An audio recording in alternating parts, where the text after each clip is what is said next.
Então vamos entrar numa questão, né? Hoje eu vou fazer duas grandes perguntas aqui. Primeiro essa daqui.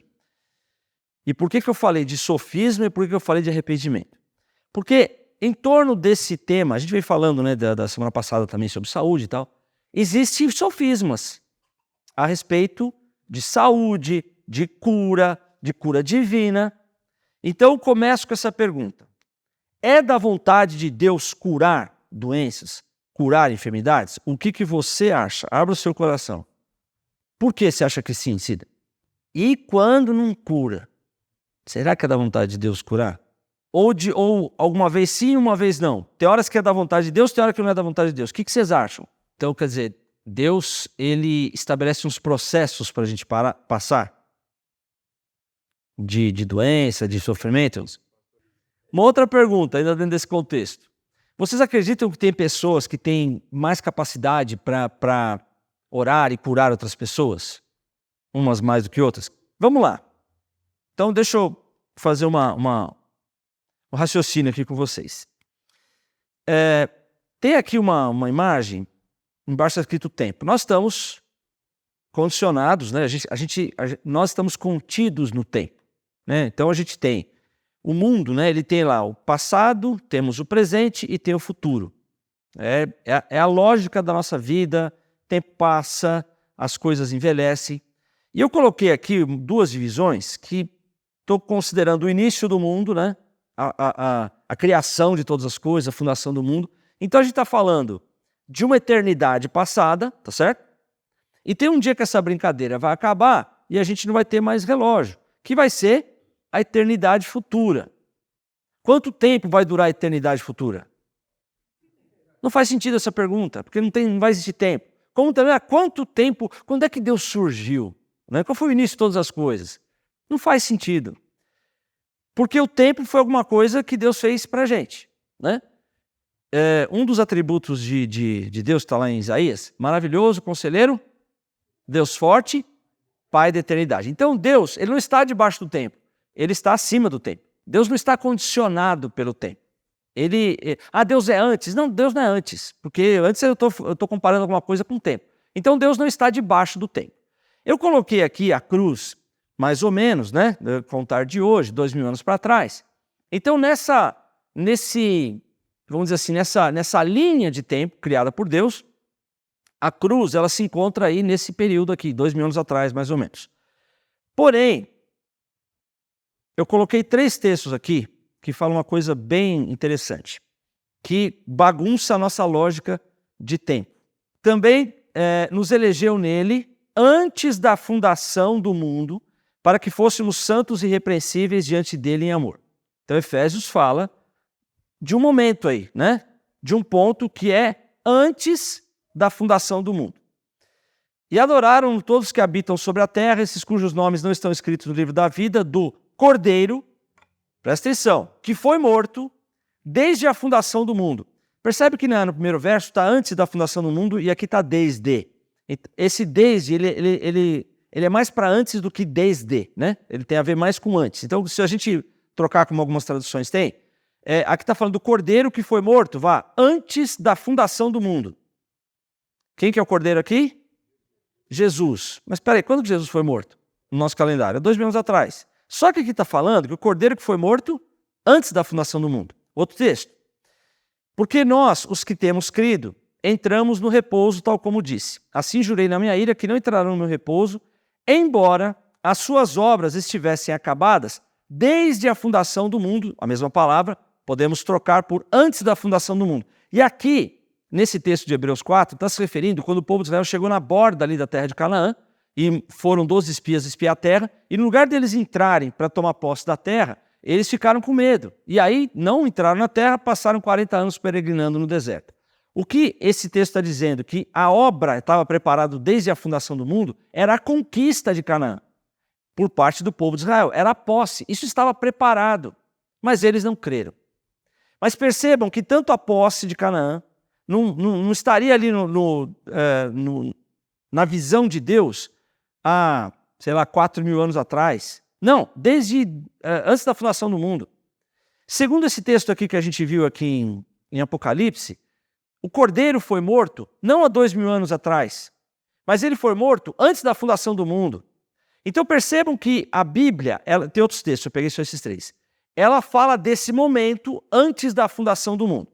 Então se a gente olhar nesse diagrama aqui, embora no nosso calendário, no nosso panorama chamado tempo, a cruz de Cristo esteja há 2000 anos atrás, no plano de Deus, que não tem tempo, o sacrifício de Cristo não foi há 2000 anos no nosso calendário gregoriano, mas a morte de Cristo foi antes da fundação do mundo.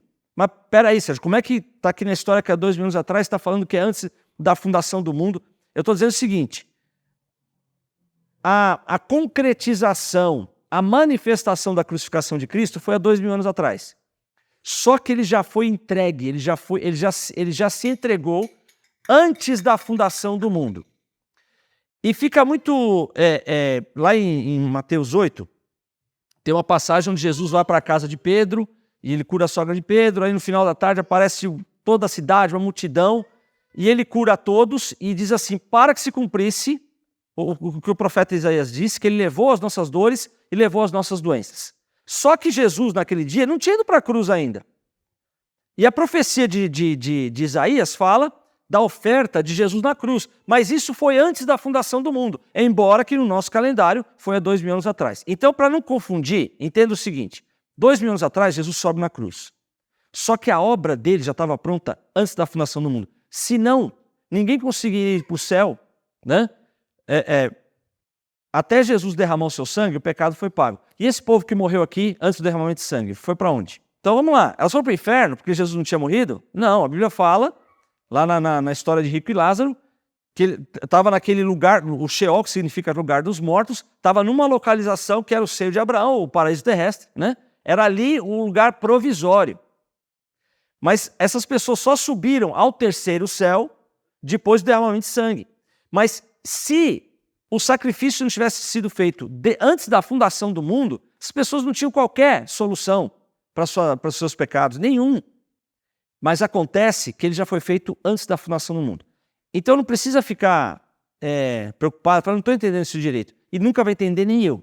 Né? Porque como é que você vai colocar uma coisa no tempo que aconteceu 2000 anos atrás, porém também aconteceu antes da fundação do mundo? Mas entenda que Deus, ele olha isso não como passado, presente e futuro. É como se Deus estivesse olhando uma tela de um quadro e está tudo contido nesse quadro.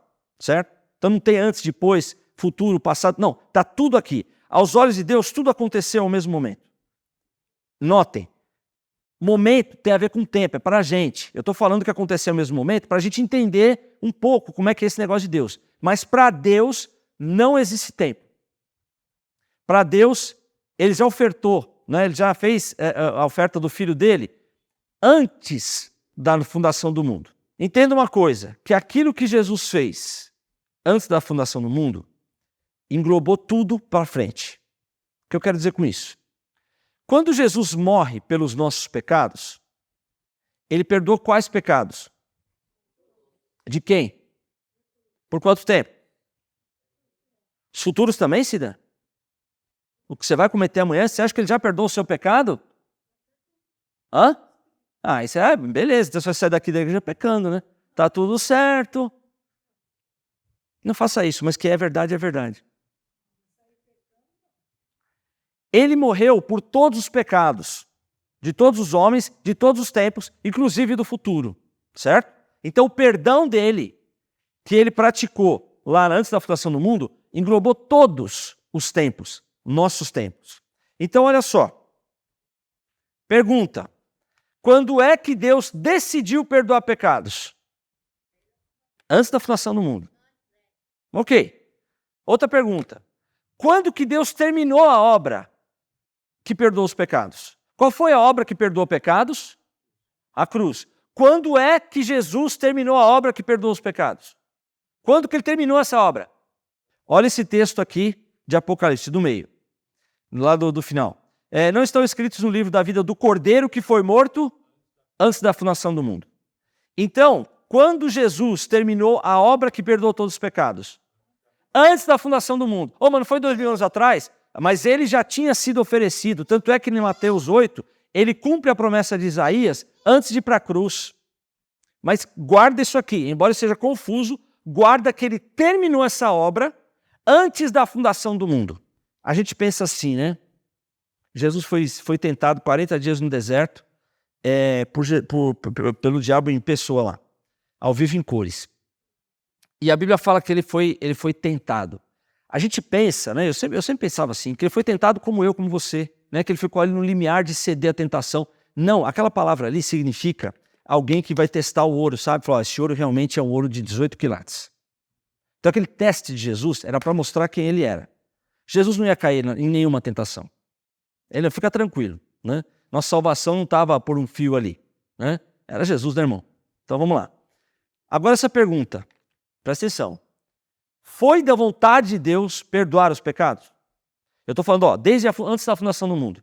Foi da vontade de Deus perdoar os pecados de todos os homens de todos os tempos? Pô, foi o plano. Foi da vontade dele. Guarda isso. Agora olha esses dois textos só. Verdadeiramente ele tomou sobre si, eu vou falar tanto esse texto aqui, verdadeiramente ele tomou sobre si as nossas enfermidades, doenças, né? E as nossas dores levou sobre si, nós reputávamos por aflito, ferido de Deus e oprimido. Ele foi ferido por causa das nossas transgressões e moído por causa das nossas iniquidades, pecados.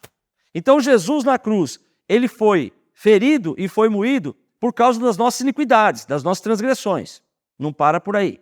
O castigo que nos traz a paz estava sobre ele, e pelos seus açoites nós fomos sarados. Então tem duas coisas aqui. As nossas iniquidades e as nossas transgressões foram perdoadas e as nossas doenças foram saradas. Duas coisas. O de baixo. Ele é o que perdoa todas as tuas iniquidades e sara todas as suas enfermidades. Vou voltar. Olha só. Então, quando Deus decidiu perdoar pecados, antes da fundação do mundo, porque ele fez a obra aqui antes que existisse mundo. Então ele falou assim, eu vou salvar a humanidade que eu vou criar. É óbvio que é a vontade dele. Isso foi feito quando? Há 2.000 anos atrás? Necas. Vai ser feito, Deus, perdoa os meus pecados. Eu vou orar hoje e falar assim, Deus, por favor, perdoa os meus pecados. Tecnicamente está correta essa oração? Não.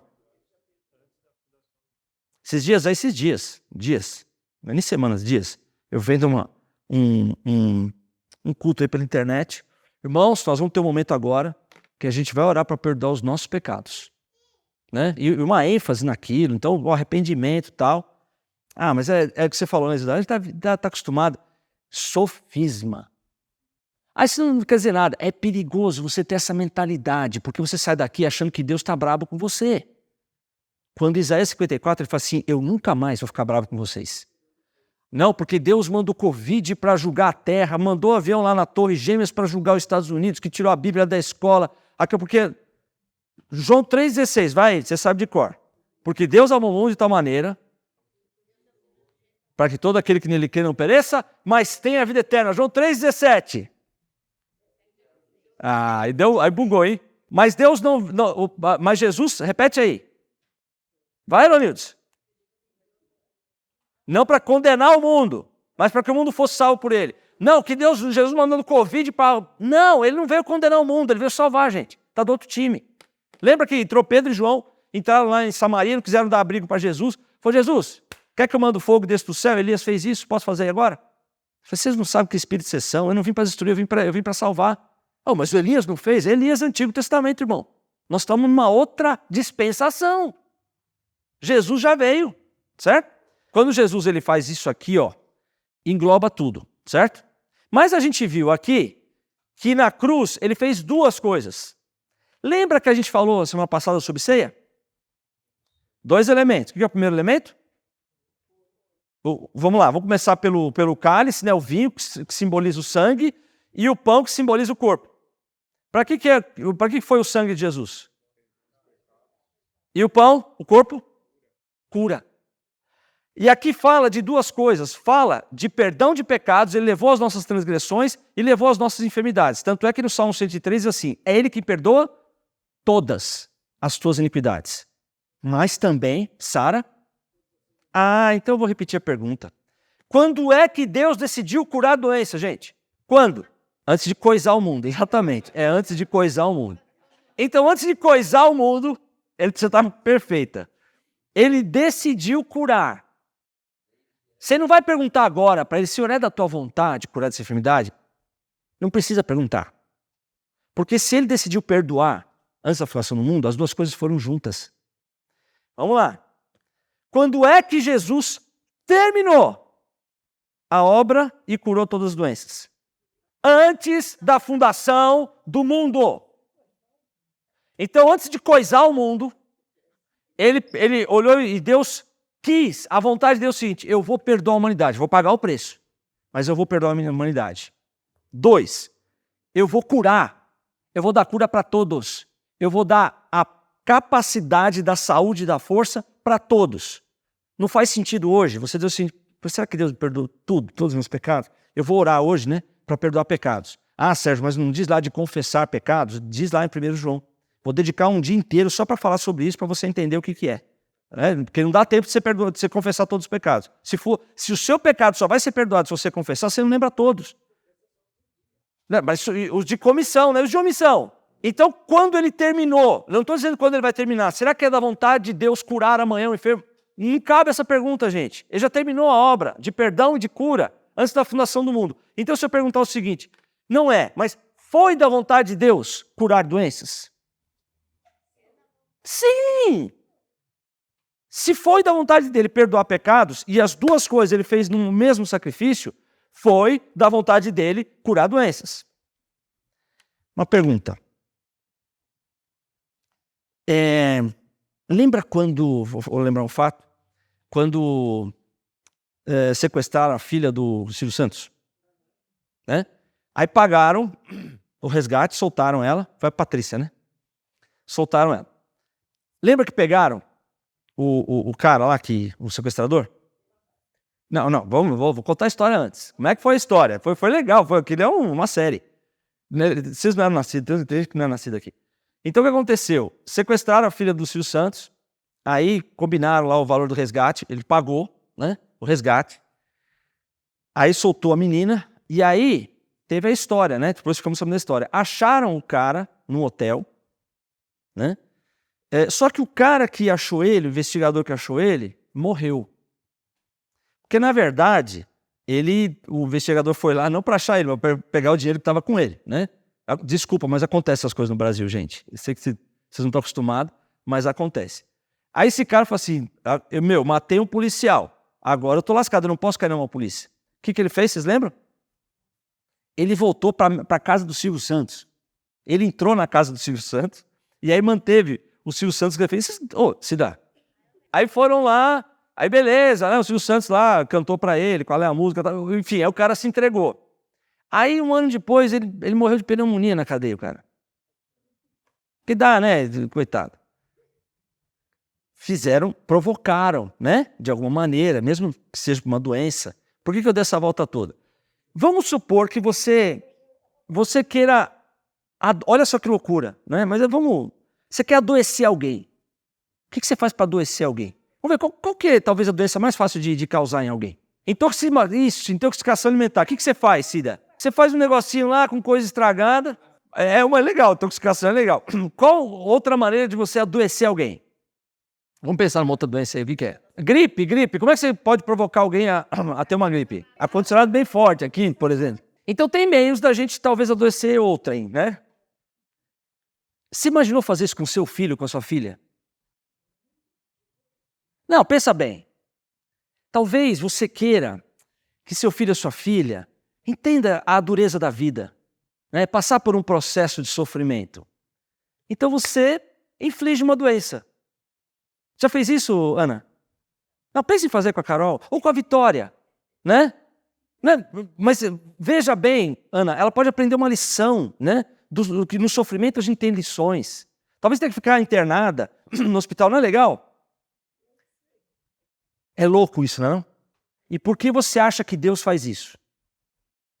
Por que você acha que Deus fala assim, deixa eu dar uma doencinha aí, para esse meu filho entender o que é a paciência, o que é perseverança, o que é dar valor para as coisas que você trabalha para conquistar? Então o que eu quero dizer com isso, gente? essa pergunta não faz o menor sentido. É da vontade de Deus curar? Não, não é. O verbo não é esse. Já foi. Então você quer fazer uma pergunta? Foi da vontade de Deus curar antes da fundação do mundo? Foi da vontade dele perdoar e foi da vontade dele curar todas as enfermidades. Eu não estou dizendo que isso automaticamente eu sou curado de todas as minhas doenças. Isso é uma jornada de fé. Porque, Ana, essa decisão de Deus, eu nem existia quando ele tomou. Ninguém existia. Mas ele tomou uma decisão. Então quando a gente pergunta, é da vontade de Deus curar doenças? Não, não é, gente, já foi. Ponto, encerrou. O sacrifício terminou antes da fundação do mundo. Já está selado. Ah, por que eu não sou curado? Por que o fulano, eu orei, ele morreu? É outra história. Essa é a posse, mas vamos lá. Mas eu quero que você entenda primeiro isso. Tira essa ideia, esse raciocínio falso, esse sofisma de que Deus, ele inflige doenças para você aprender uma lição. Ele vai te dar uma doença, vai pegar uma bactéria, um vírus maldito e vai te colocar no seu sangue, na sua corrente sanguínea, para você sofrer, para você aprender uma lição. Aí você morre, e aí, que lição que você aprendeu? Se fosse isso, não se trata. Se você acredita que realmente Deus quer te ensinar uma lição no sofrimento, não toma remédio, não vai em lugar nenhum. Deixa a coisa rolar. Então percebe esse raciocínio? Eu não estou querendo dizer o seguinte, olha, mas acho que Deus está permitindo essa doença. Deus está do outro lado do balcão, gente. Ele é aquele que entregou o filho dele para que você fosse forte. Eu vim para que vocês tenham vida e vida, hein? Já passou um momento na sua vida que você, sei lá, cara, você está numa praia, né? Você conseguiu férias, você está num lugar paradisíaco, aquela brisa, sol, sei lá o que você gosta. Fala assim, isso que é vida. Mas isso é quando a gente está bem de boa, mas isso nem se compara com a vida abundante que Jesus tem para a gente. E não é vida apesar da doença, da debilidade física. Não, é tudo um pacote, gente. Tá, Sérgio, então como é que é? Então não tem mais doença, você não fica doente, eu não fico, como é que é? E o fulano que eu orei? Eu não estou falando da minha experiência e da sua, hein? Eu estou falando de uma verdade. A verdade é que é da vontade de Deus, a sua saúde e a sua força. Eu não quero terminar antes de um texto aqui, que é bem legal. Então isso daqui, gente, sofisma, hein? Raciocínio falso. Ah, mas espera aí, então eu vou orar. Se for da vontade de Deus, cura. É uma coisa que eu falo assim, eu vejo meu filho doente, e eu estou dizendo o seguinte, não, eu quis de propósito infligir essa doença no meu filho, na minha filha, e agora alguém está pedindo para mim, se for da sua vontade, você cura seu filho, sua filha. Peraí, você está pedindo errado, porque eu não pus isso nele nem nela.